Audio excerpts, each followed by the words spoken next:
investment bankers get a discretionary bonus at the end of the year. And it Discretionary. ran yeah, discretionary. And, depending on how you perform, how the bank performs, it ranges between, 80% to 120% of your salary.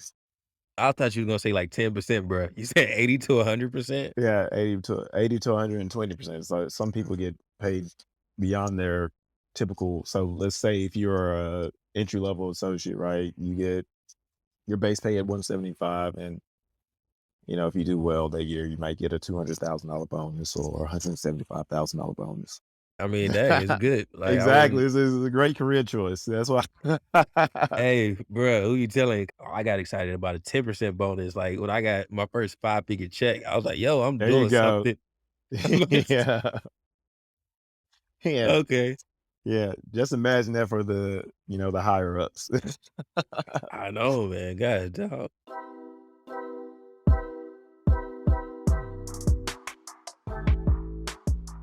All right, what's up, everybody? Welcome back to another episode of Custom Journeys. I'm your host, Andrew Baines. My co-host Eli won't be able to join us today, but we still got a great episode planned for you. Today, we're going to be interviewing Dominic Smith. He's an investment banker for JP Morgan Chase, but he has a really strong background in engineering. He has a bachelor's in mathematics from Morehouse, and then also he has a master's in aerospace engineering from Michigan, UM. So we're really excited to talk to him today, learn more about how he's taken his skills from engineering and then transferred them into a successful career as an investment banker. So what's up, Dominic? How's it going, man? Oh man, everything's going well. Thank you for having me. Thanks for joining, man. I know you got a busy schedule. We were talking earlier and you're telling me investment banking is like you don't own your time anymore. So I know you got a busy life. Man, that's correct. So, with investment banking, you're dealing with a lot of companies and you're dealing with quite a bit of money in these companies' future. So you have to be on call pretty much. I wouldn't say 24/7, but you have to be on call quite a bit. All right, gotcha. So my first question, we always like to start off the podcast by asking people like, what do you currently do and what's a day in the life like for an investment banker? But I Sure. will add one little caveat there. I've been watching, I've seen it before when it first came out, The Big Short and Margin Call. Okay. I don't know if you're familiar with both of those movies, but I love investment movies. So what is a day in the life like for an investment banker? And is it anything like The Big Short or Margin Call or any of those stock movies we've seen? So I'll say this. Let me put this caveat in there. I haven't seen either movie, so that may make me a bad investment banker. Hopefully none of my colleagues see this and trash me after this. But to take you back to just the crux of the question, what does an investment banker do in a day in the life? So typically, I'll take you through my day. I get to the office. I read the daily news about what's going on in my specific industry. I'm in the energy industry, so anything dealing with oil and gas. There's been a big push towards energy transition these days. So transitioning from the fossil fuels into a renewable source of energy. So just reading about the going on about that. And then I typically get into my project work. And that means really dealing with anything that I've been staffed on. So I cover traditional oil and gas companies. I cover renewable companies. And when the staffer says, okay, we need you to help out with this pitch or this bake off, it may be an IPO, initial public offering. It may be M&A. It may be a debt offering. You just never know. So I get up to speed on that company. I get up to speed on what's needed for the pitch deck, interfacing with my managing director, interfacing with my executive director, my vice president, just getting up to speed on what's needed for the deck and literally deep diving into the numbers, deep diving into the presentation, making sure it is pristine. When you're dealing with CFOs, CEOs, they want everything perfect. So in order to win that piece of business, because you're competing against other banks, right? In order to win that Mhm. piece of business, you have to make sure your presentation is the best. You have to make sure your seniors have the best relationship. And that comes down really to your attention to detail, your attention to making sure that presentation is best, making sure that you are giving everything you got to make sure your managing director is in the best position to to pitch this company for whatever piece of business they're offering at that time.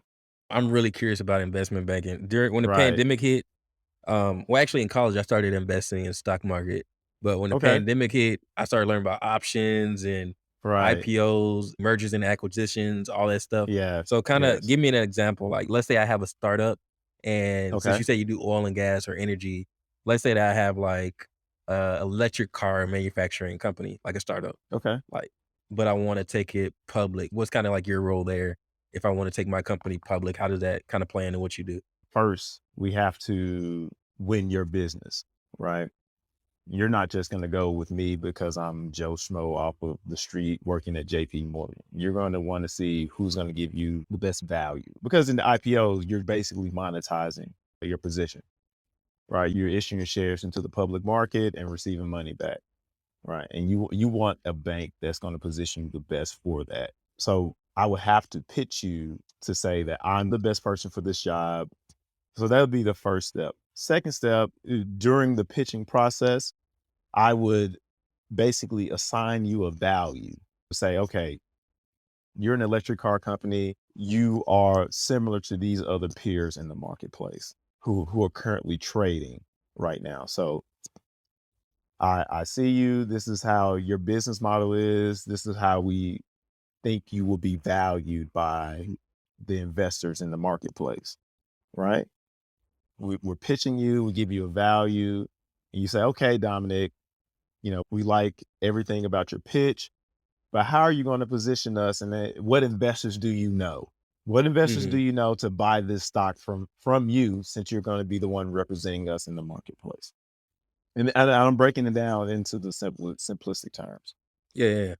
So I know X, Y, and Z. Let's see. I know a lot of the pension funds who buy these type of stocks. I know a lot of retirement funds that buy these type of stocks. So if you give me your business, we'll pitch them. We know they have the risk appetite for this, and we'll know they'll buy your stock. They'll purchase it hook, line, and sinker. So once you Gotcha. start building that picture of this guy, this person, not this guy or girl assigns me the best value. They have connectivity with the best buyers, and they've shown precedent transactions to where they've sent a business like me into the marketplace.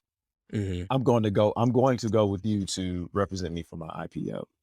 So that will be mainly Gotcha. the process, right? And then once we win that piece of business, that's when the quote unquote real work starts, right? You have to put together marketing materials. You have to put together materials that go to the SEC. Yeah. Those different types of things on the back end, but prior to you actually coming to market. Yeah, that's crazy. I didn't know it was like all of that behind it. I just thought like a company signed up with some bank and they're like, hey, this bank is gonna help take this company public. I didn't know like on the back end, like you guys are basically like leveraging your network to like Oh, find absolutely. buyers. And so by buyers, you mean like it could be like a hedge fund, like a pension Pension fund. fund, absolutely. All right, cool, man. Yeah, I wasn't expecting to get that deep into it, like just for the intro, but I'm very curious about this stuff, you know. So that's what you're doing now, investment banker, killing it at JP Morgan Chase. But once upon a time in your previous work life, you majored in mathematics at Morehouse College. You got the banner back there on the wall.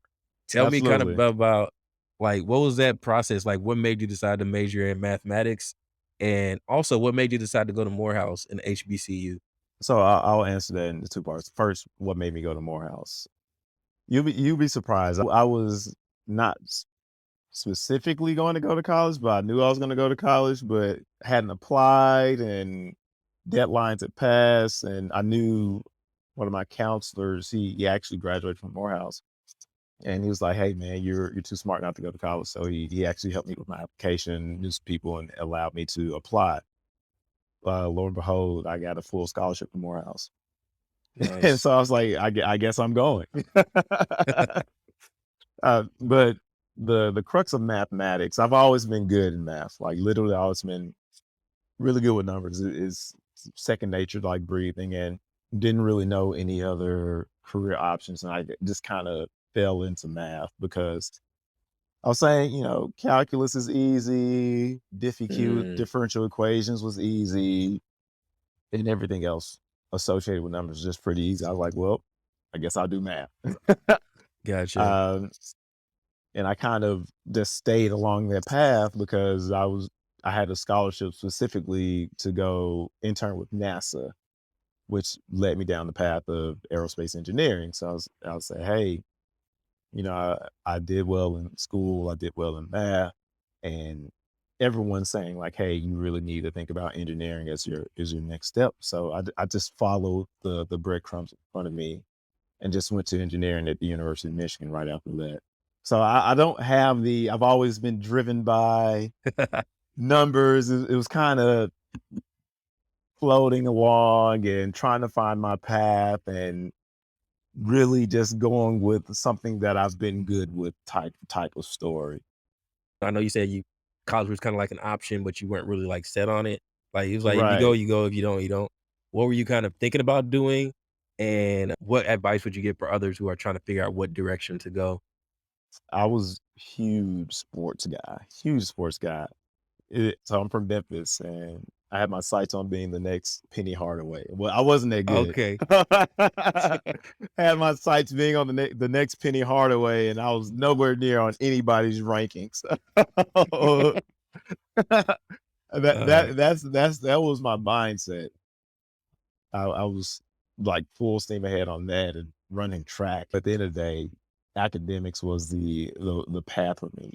Just being good at it and not focusing on it, but it ended up being my path. I think that's a story that a lot of us can relate to. I know I was telling you before we hit record, like, football was, like, my passion, kinda That's what I it. thought Yeah. I was gonna be doing.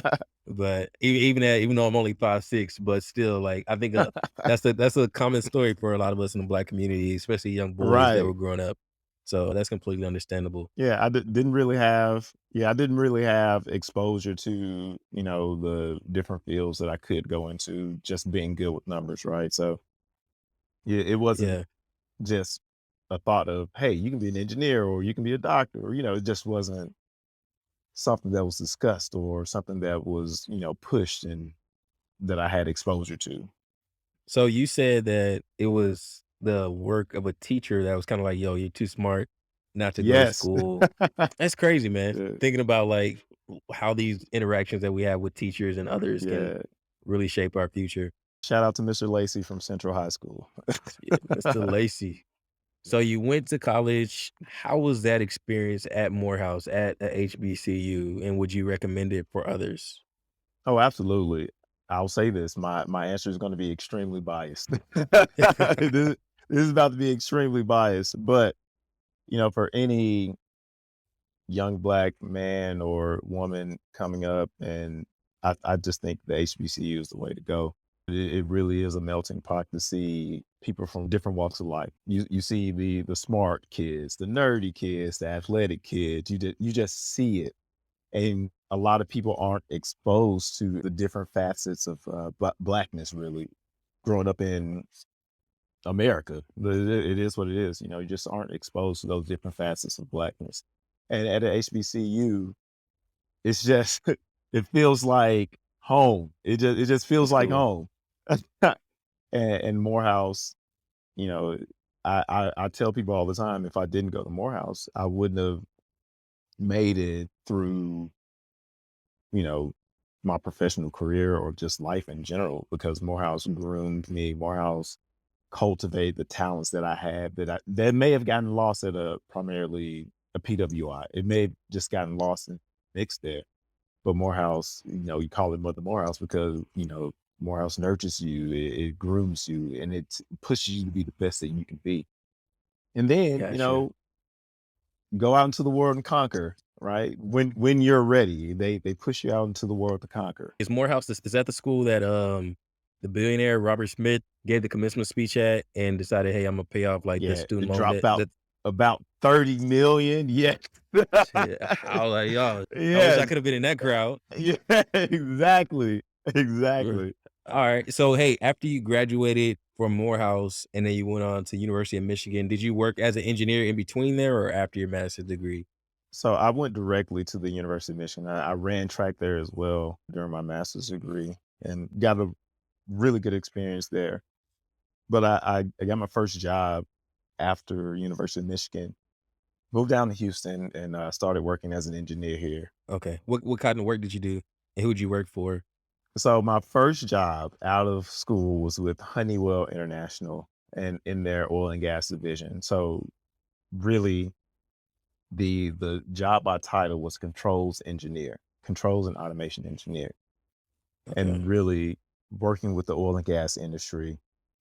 And literally it was completely different than what I was trained to do in school. Completely Yeah. different. But that's just the confidence people have in an engineer, right? You've shown the ability to learn, you've shown the ability to have attention to detail. We can teach you this on the job. And my job literally was more so programming, electrical engineering, uh, programming the processing of hydrocarbons from offshore, coming to the offshore facility and going back onshore. It was actually programming, controlling that process. That was my very first job out of school. Gotcha. To be honest, I didn't even know Honeywell was in oil and gas. When I think of Honeywell, Yes. automatically I think of like a thermostat because when I bought See, my house, it was in there. exactly. You Um, you you'd be surprised when I told people, I told my mom I work for Honeywell. She was like, "Oh, so you're making thermostats?" Like, no, no, I didn't go get a master's. I mean, no disrespect to anyone who makes thermostats. I didn't go get a master's in aerospace to do that. So all right, cool. No, but you did make a good point, and I think this is kind of part of the theme for the month, like the whole transferable skills. I think the engine, in my opinion, and of course I'm biased, but in my opinion, engineering is so great because like if you go through an engineering program, like there's literally no one who can tell you, yo, I don't think you're smart enough. oh, absolutely, So like, absolutely. yeah. So whether you majored in aerospace and now you're doing oil and gas, like they're gonna teach you on the Mhm, job what you need to know, but you've already proven absolutely. that you have the mental capacity. So I'm glad you pointed that out. So you worked at Honeywell in oil and gas. I'd imagine, I'm not gonna lie, I would imagine that get kind of old, kind of fast. Is that the Really case? fast, really Okay. fast. So was that kind of the motivation? What was the motivation for getting the MBA? You were just ready to leave Honeywell or what?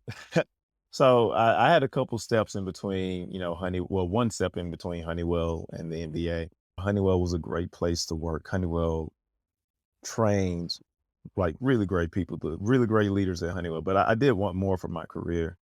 So I went to a place called Wood Group at the time. They're Wood PLC now. And it was a step up in career, a step up in responsibilities, and a step up in, I guess, engineering usage at that point in time.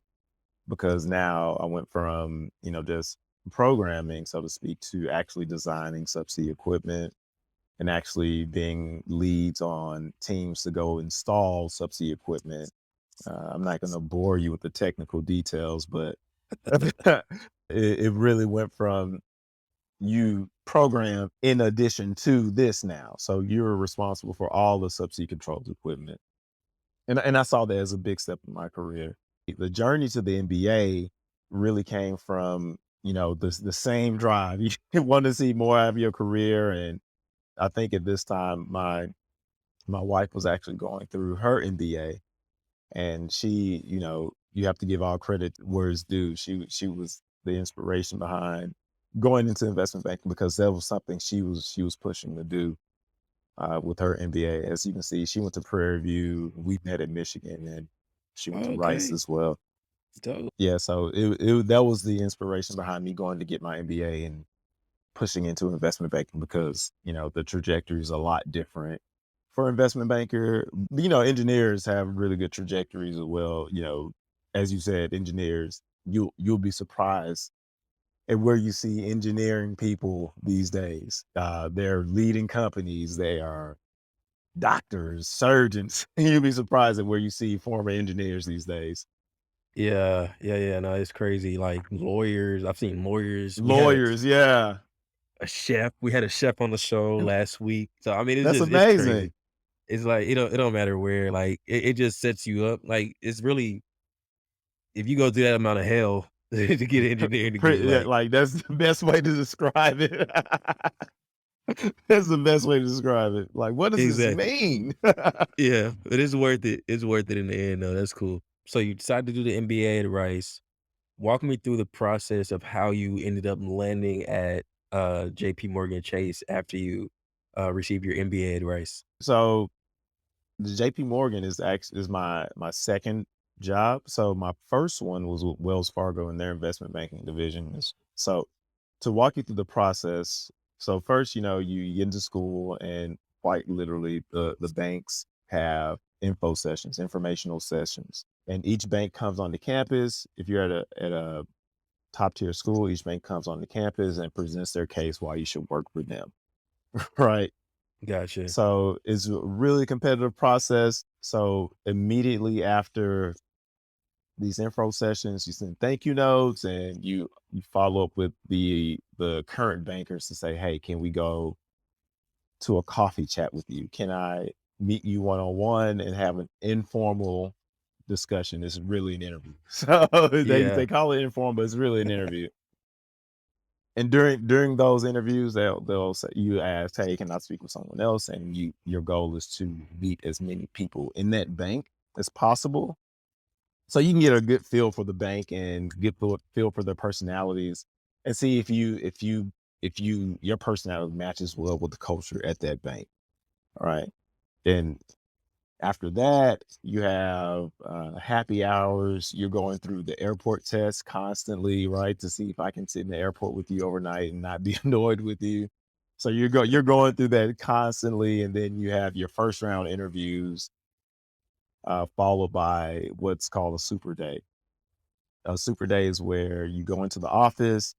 They do a round robin of interviews where you meet with different seniors, different juniors on the team, just to see if you're a good fit for the office, good fit for that bank in particular. So it's quite a long process, but it's very structured in how it is. that's cool. I'm glad you broke that down because I think a lot of people may be curious about like the hiring process at these different banks and things of that nature.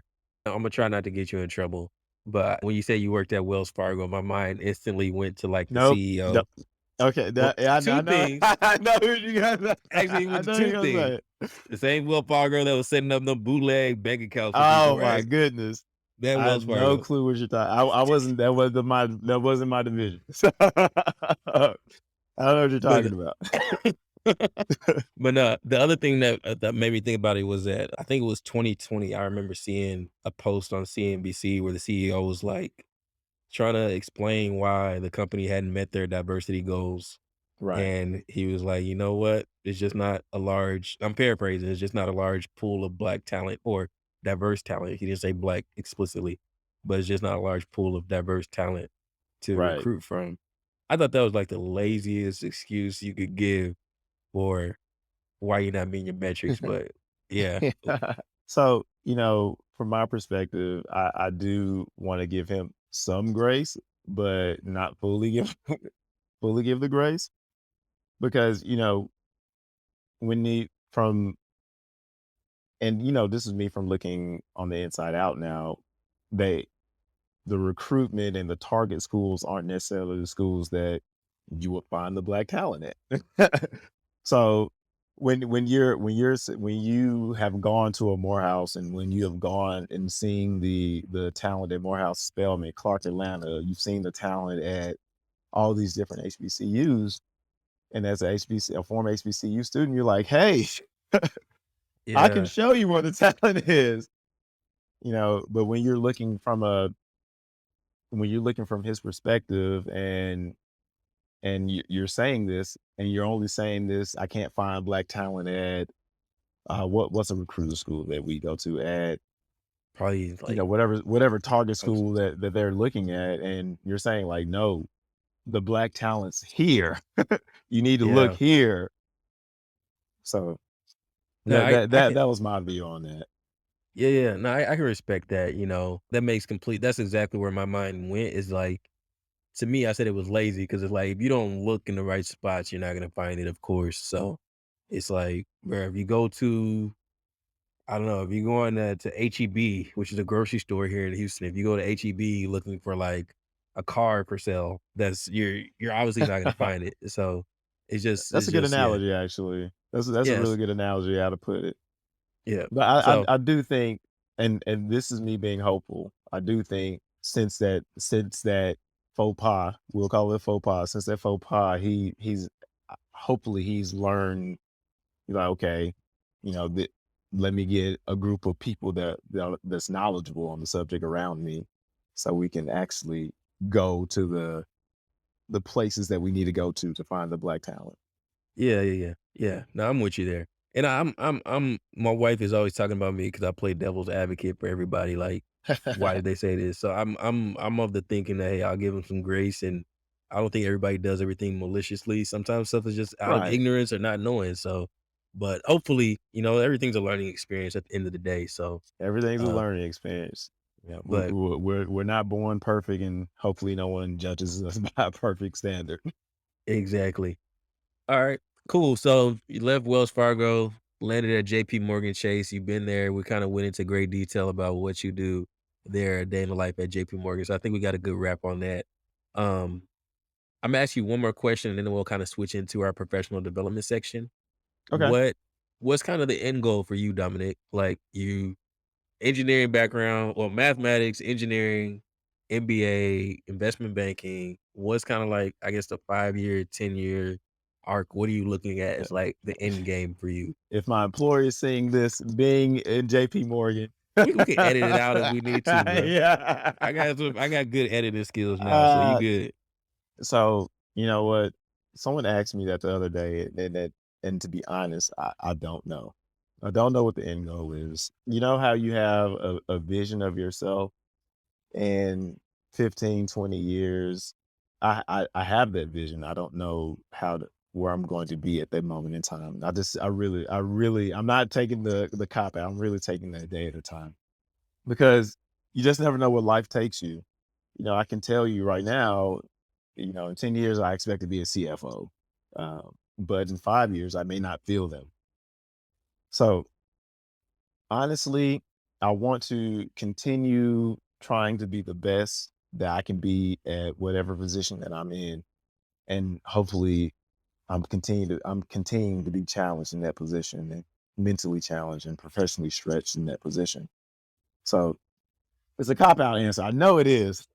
I know it No, is, but I can't honestly tell you, like, hey, I have this path that I'm rolling down and I'm going to get a hell of high water.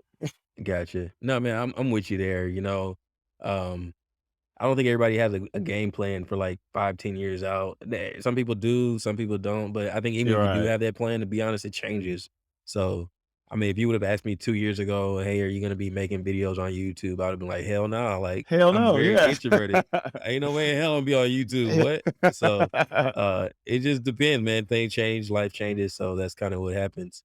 Um, Exactly. And I can't cool. tell you, I do want to use the skills that I've garnered up until this point to continue to prepare my career for it. I think having such a unique background and unique experience and unique skill set, I'm very marketable. I'm very marketable in whatever I choose to do. So I can tell you, I will position myself to use my strengths for monetary gains.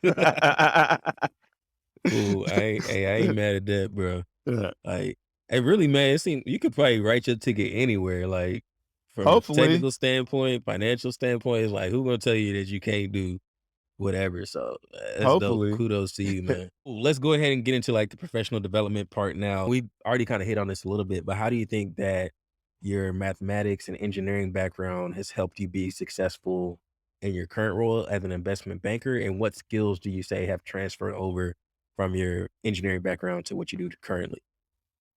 Absolutely. So you'd be surprised at the career options that a mathematics person will have. You'd be absolutely surprised, because math at the crux of it is a thinking person's game. There's a process piece to it, but there's also a creativity piece to it that most people don't give a lot of credit for.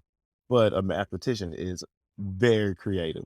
So in my current role, right, I look at numbers all day, and all day. And coming from math and engineering, there are a lot of people out there that literally fear numbers.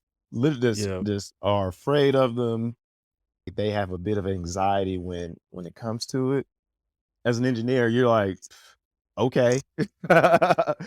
and getting over that first hurdle is huge. It's huge. And then, you add on the process oriented piece of mathematics and engineering. Like there's a process to literally solve almost all problems. There's a bit of creativity in it, but there's a process to solve all problems. And when you get into my current role, quite frankly, everything is process oriented.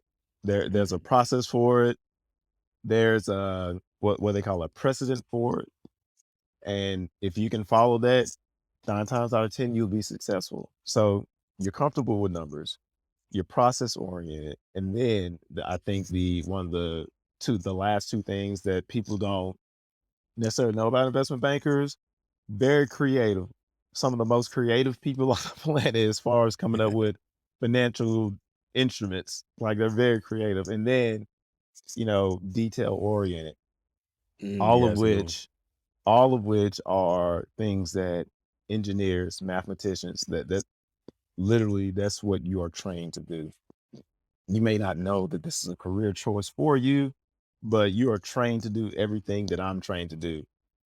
The numbers you deal with may deal with whatever discipline you have, whether it's an electrical engineer, a structural engineer, mechanical, computer science, whatever have you're trained in that specific segment. I'm trained in the financial piece. And I guarantee you, it's very easy for an engineer to say, I'm going to learn finance. I'm going to go learn it because the equations are straightforward. I'm not saying they're simple, they're straightforward. The math is Yeah. straightforward. I know I can learn a process. I know I can pay attention to detail. I can do this, right? Pretty much. So it's really interesting to see engineers come into the profession because they do so well. Yeah, I guess if you can solve double integrals and derivatives, you'll be straight Exactly. in investment banking, right? Yeah, I used to tell people, I derive the beam bending equation regularly. So dividing 2 by 4 is not gonna break me. Gotcha. Dope. All right, cool. So, the next question. So, let's talk about salaries a little bit. So, two Okay. questions. Since you worked in the engineering field in oil and gas, hmm let's start there. What was your salary while you were at, um, maybe Honeywell and the other company that you were at in oil and gas? So I'm gonna date myself a little bit because you have to take into account inflation. so Exactly. so I'm gonna date myself a little bit, and these salaries are no longer applicable because they're so long ago. When I started with Honeywell, right after my master's degree, it was like 60K, like right out the gate. So now I'm assuming if you start with Honeywell now, you probably make about 80. So you can imagine Okay. how long ago that was. um, but by the time I left, I was around the 120 range. So the base was 120, but Okay. granted, that was a base, right? There are a lot of different mechanisms that my last company pulled to increase that because you would go offshore, you would get hazard pay, overtime, hourly rates, overtime, and that was my base, but that was not my take home at the end of the day. Gotcha. If you had to estimate like your take home, like at the end of the year, where would you kind of ballpark it at? A good year, no bonuses, about 170, somewhere in there. Okay. That's really good. Real good. Yeah, I mean, but you were working for it. You would work for it. I'd imagine not going off sea, offshore. I mean, I'm like, Yeah, you okay. you worked for it. Well, since you've been an investment banker at both Wells Fargo and JP Morgan Chase, Mhm. what can like an entry level investment banker expect to make? And then also like a more experienced investment banker. Oh, absolutely. So the entry level investment banker would be an analyst, right? Well, don't let that fool you. These analysts are whip smart. So an entry level analyst, the salaries just went up. So I believe just their base uh for an entry level will be around 90,000. Um and the third year analyst will be around 115. I don't hold me to that, but I think that's where they are now. Okay. but as you continue on, the entry level associate right after MBA, they make about 175 now. You can literally look all this up. A second year associate would be 200, third year associate 225. It's a very standard range. You might have some flexibility in there.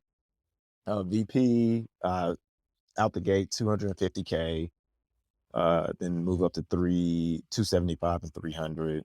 And oh, the big bosses, they're pulling in at least 700, 500 to 700K. So, and All right, cool. these are base salaries, right? So, if you look it up, investment bankers get a discretionary bonus at the end of the year, and it Discretionary.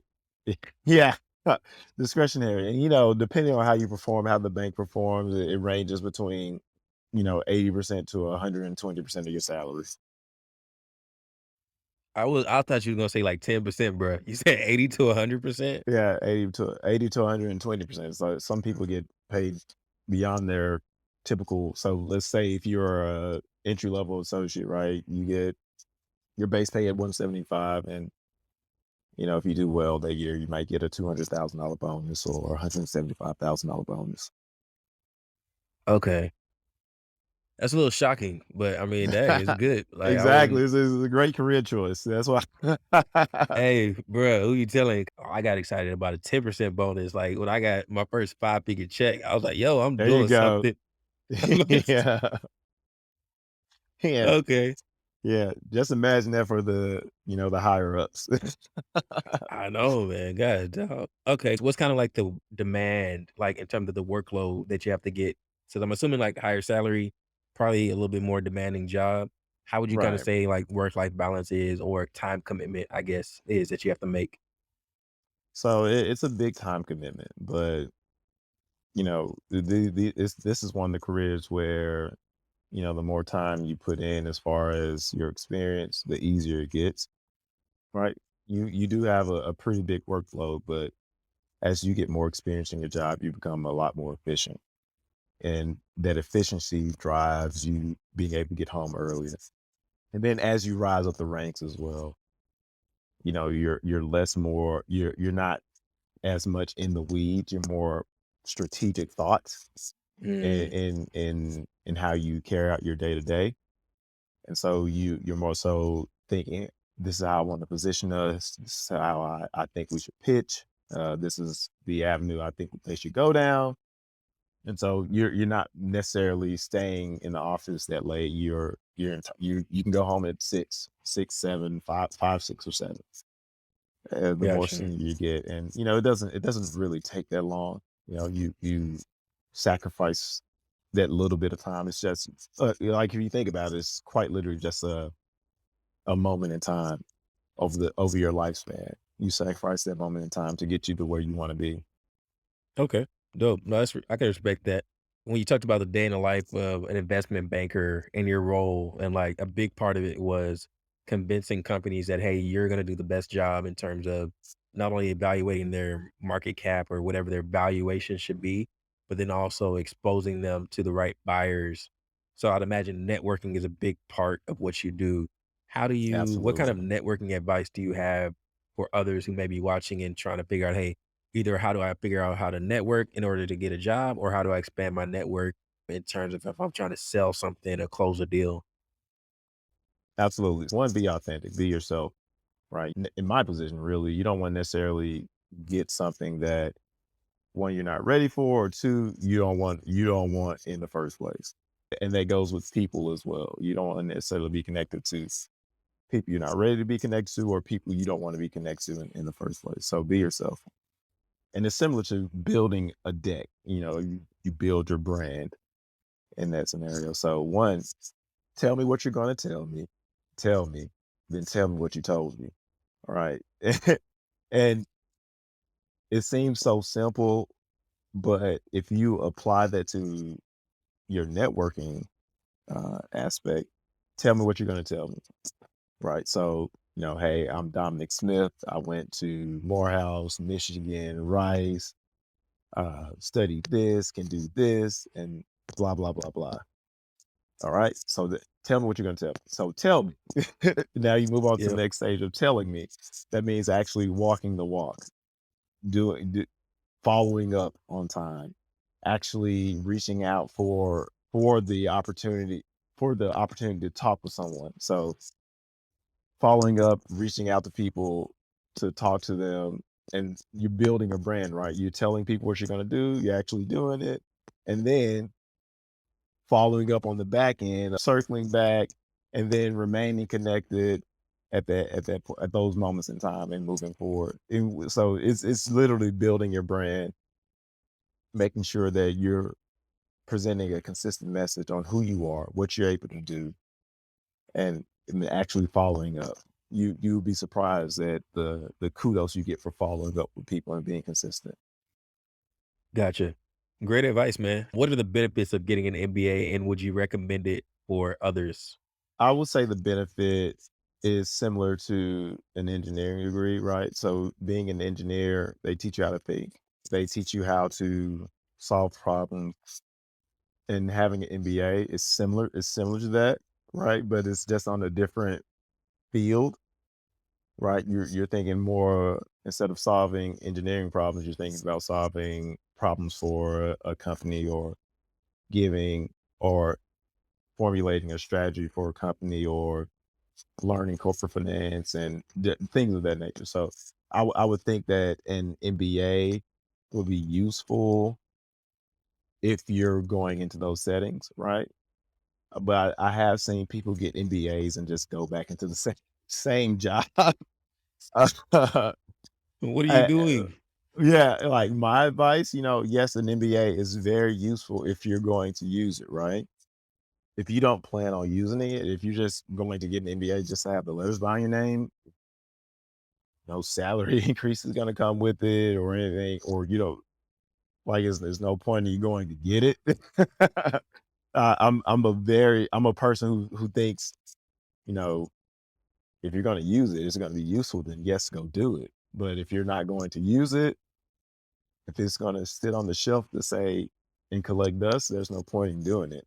Unless there's a personal reason behind it, then yes, all for it, go for it. But if you're not going to use it, there's no point in you going to do it. If you're not going to transfer into a role that's going to actually put those skills to use, and you're going to go back to doing what you were doing previously, there's no point in you doing it. One quick follow-up. Did you pay for the MBA through the consortium or like out of pocket or a scholarship or what? Go consortium, right? So the consortium paid for my MBA. Yo, love Yeah, it. yeah, yeah. They're awesome. Really good organization. Really good Yeah. organization. Bro, I ain't gonna lie, that was like the best kept secret. I didn't hear about the consortium until like maybe 4 years, 5 years after I graduated from with my master's degree in engineering. And I was like, if I would have known about this, bro, I would have went Man, straight into the MBA after man. undergrad. My mentor told me about it, and you know Eric Lyons. I don't know if you guys know, but he told me about it, and he kind of pushed me down that path and say you'll be a great candidate for this organization. So you just Awesome. have people in your life along at different points in your life that kind of push you forward. So Yep, exactly. A lot of times people that are kind of making a transition, whether you're transitioning from high school to college or from college to work, they're always kind of struggling with A, like what career path do I pick? And then B, like how do I make the jump from point A to point B? For somebody who wants to get into investment banking, what advice would you give them in terms of like career track to take or the degree to major in or any kind of advice like that? So the first thing I would recommend when you go to college, pick a school that's best suited for you, that you know you're gonna do well at, and that you know that's gonna develop you, and also that a school that has a strong feeder program into investment banking. Right, I would suggest that, and there are a lot of HBCUs that have really good feeder programs into investment banking. You know, to give my HBCUs another plug. So that'll be the first piece of advice. Second, major in a field that's, as we talked about during this interview, that's easily transferable to investment banking. So having a science major, and having minors in corporate finance, economics, accounting. Still taking those classes so you can speak knowledgeably about the subject. That would be the very, very, very first step. Second, do well. Do well, do well. It's extremely competitive. You know, if you have to study, study, study, study, study, keep it up. Keep studying. My last piece of advice would be to study.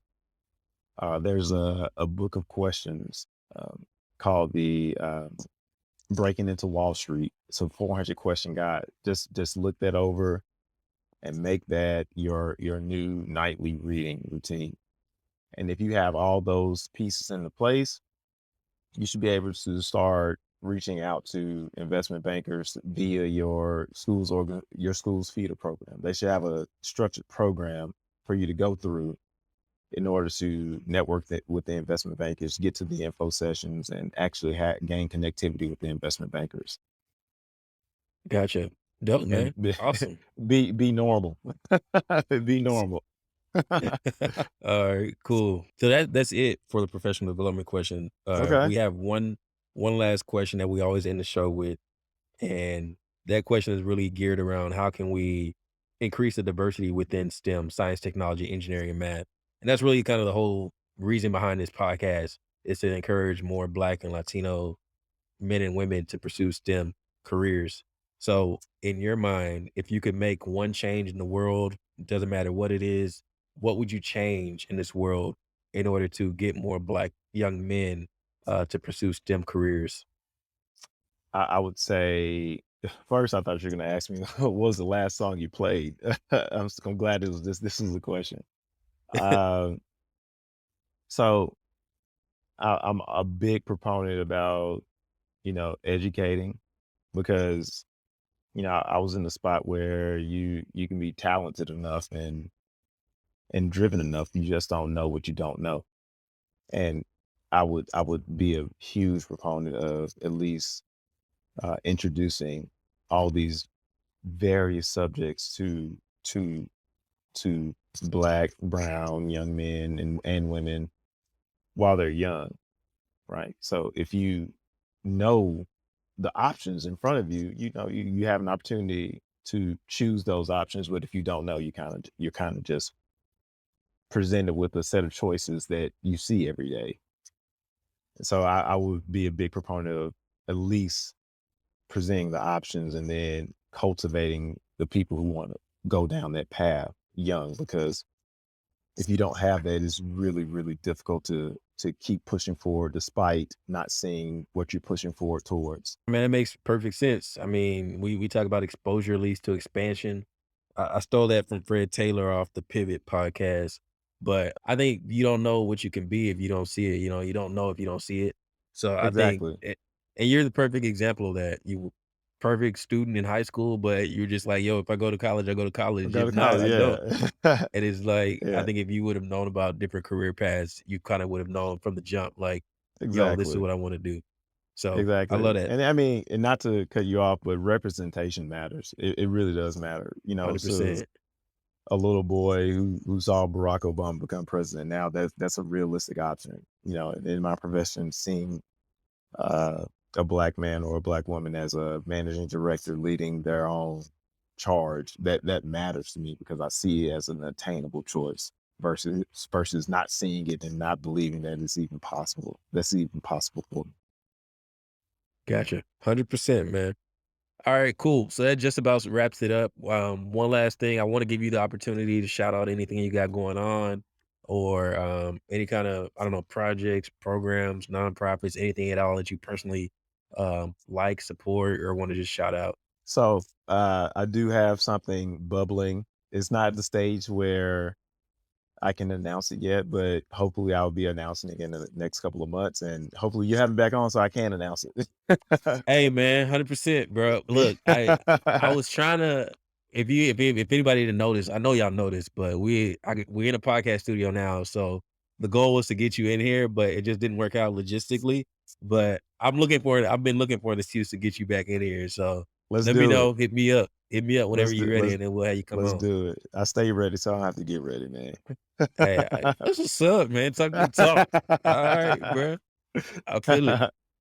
Cool. Man, thanks again for taking out time to chat with me. It's for people who don't know, but it's 8 o'clock on a Friday evening. And I know the missus is probably like, bro, if you don't get off that computer and come Yeah. in here, Yeah, whatever. exactly. Uh, Exactly. I know because my wife is already on my phone talking about get your, you know what. Yeah, go But home. yeah, exactly. So, man, I ain't gonna hold you up no longer. Thanks again, bro. I really appreciate you coming on. I think you can really inspire a lot of kids, and I can't wait to have you back on the podcast in person. And you did a great job. I'm really appreciative of you coming on here and sharing your knowledge. No, thank you. I appreciate it. I look forward to chatting again. All right. So for everybody who's watching, thank you all for watching. If you haven't yet, please subscribe on YouTube. And then you can also find this podcast on Apple Podcasts and Spotify. You can also find us on Instagram at CUSTEM Journeys. That's JOURNEYS. But thank you all for watching. Please watch, subscribe, like, comment, share, all that good stuff. And we'll catch you all next week. Thank you. See All you. right. Have a good one.